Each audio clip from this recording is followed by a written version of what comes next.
Hello everyone. सबसे पहले आप सभी स्टूडेंट्स को कल के एग्ज़ाम के लिए बेस्ट ऑफ लक। आप सब ने पिछले 3 महीने से काफ़ी ज़्यादा मेहनत की है। आपने जो कुछ पढ़ रखा है, जितना भी पढ़ रखा है, वो आपके एग्ज़ाम के लेवल से कहीं ज़्यादा है। तो आपको बिल्कुल कॉन्फिडेंस में रहना है, टेंशन लेने की कोई ज़रूरत आपको नहीं है। अब हम बात कर लेते हैं कि कल के पेपर को अटेम्प्ट कैसे करना है। देखिए, कल का जो पेपर है वो दो तरीके से आ सकता है। या तो आपका सेक्शन वाइज होगा, या तो आपका क्या होगा, सेक्शन वाइज होगा, या तो मिक्स टाइप होगा। अगर पेपर आपका सेक्शन वाइज आता है तो उसमें सबसे पहले जो आपको क्वेश्चन दिखाई देंगे वो लैंग्वेज के दिखाई देंगे। उसके बाद हो सकता है कि रीजनिंग हो या तो क्वांट हो, और इस तरह से फिर लगातार क्वेश्चंस आपके होंगे। तो लैंग्वेज सबसे पहले, अगर आपको लैंग्वेज दिखाई देता है तो लैंग्वेज के सारे क्वेश्चंस को आप अटेंड कर लीजिए। इसमें ज़्यादा टाइम मत दीजिएगा। 20 मिनट्स के अराउंड जो है आप लैंग्वेज के क्वेश्चंस को कर लीजिए। उसके बाद अगर क्वांट आती है तो रीजनिंग आएगी। अब इसमें क्या अटेम्प्ट करना है? देखिए, जिस स्टूडेंट का क्वांट स्ट्रांग है वो क्वांट को अटेम्प्ट कर लें, जिनका रीजनिंग अच्छा हो रीजनिंग को अटेम्प्ट कर सकते हैं। इसमें आपसे आपके पास चॉइस है, आप कुछ भी कर सकते हैं। लेकिन करने में क्या आपको जो है, किस पे आपको ध्यान देना है, क्या ध्यान देना है, ये मेन बात है।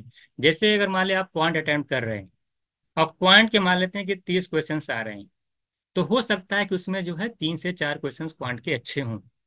तो आपको करना क्या है कि अगर कोई भी क्वेश्चंस में अगर आपको 1 मिनट से 1.5 मिनट लग जा रहा है, ज्यादा लग रहा है, तो बिल्कुल बिना उसको ईगो पे लिए उसको लीव कर जाइए।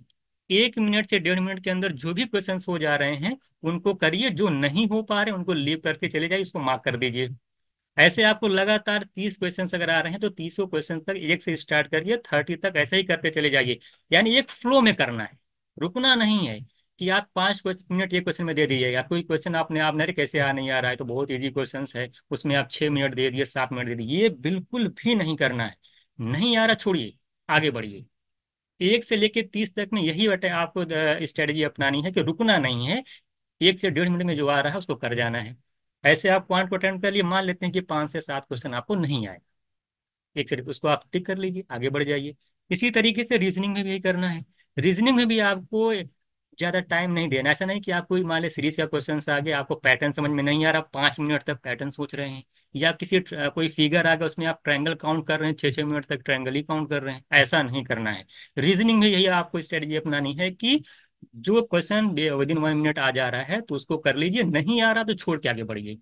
डीआई में भी देखने को ऐसी चीज आपको मिलेगी। हो सकता है अगर आपके 3 डीआई मान ले पूछता है तो उसमें देखेंगे कि पहला जो डीआई होगा वो थोड़ा सा टफ होगा, लेकिन उसका नेक्स्ट 2 डीआई जो होगा वो काफी इजी होगा। तो आप ये नहीं करना कि पहले डीआई में आप फंस गए और 10 मिनट तक पहला डीआई कर रहे हैं और टाइम खत्म हो गया, आपका जो 2 डीआई था जिसमें 2 2 मिनट नहीं लगता वो आपका छूट गया।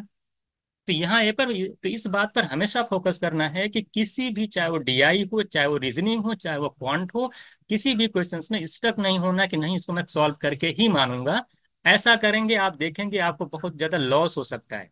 क्योंकि पिछली बार यही हुआ था कि लोग जो है क्वेश्चन क्वांट में उलझ गए, रीजनिंग में उलझ गए, जिसकी वजह से उनके 20 20 क्वेश्चन का लैंग्वेज का क्वेश्चन ही छूट गया। तो यहाँ पर मेरा मकसद सिर्फ बताने का इसलिए यहाँ पे है कि आपको वो गलती नहीं दोहरानी है जो पिछले साल के स्टूडेंट ने दोहराई थी। तो किसी भी क्वेश्चंस में आपको जो है उलझना नहीं है। ऐसा जब आप करेंगे ना तो आप खुद देखेंगे कि आपका पेपर जो है 15 से 20 मिनट पहले आप कर ले जाएंगे। वो जो 20 मिनट्स आपके पास बचेंगे, फिर जो जो क्वेश्चंस नहीं आए फिर उसको आप देख लीजिए। तो इस तरह से 2 राउंड में आप क्वेश्चंस करिएगा। बात समझ में आई? अगर मिक्स आता है तो मिक्स में भी एक ध्यान देना है कि अटकना नहीं है, जो पहली बार में आया उसको कर जाना, जो नहीं आता है तो कोई दिक्कत नहीं, आगे बढ़ जाइए।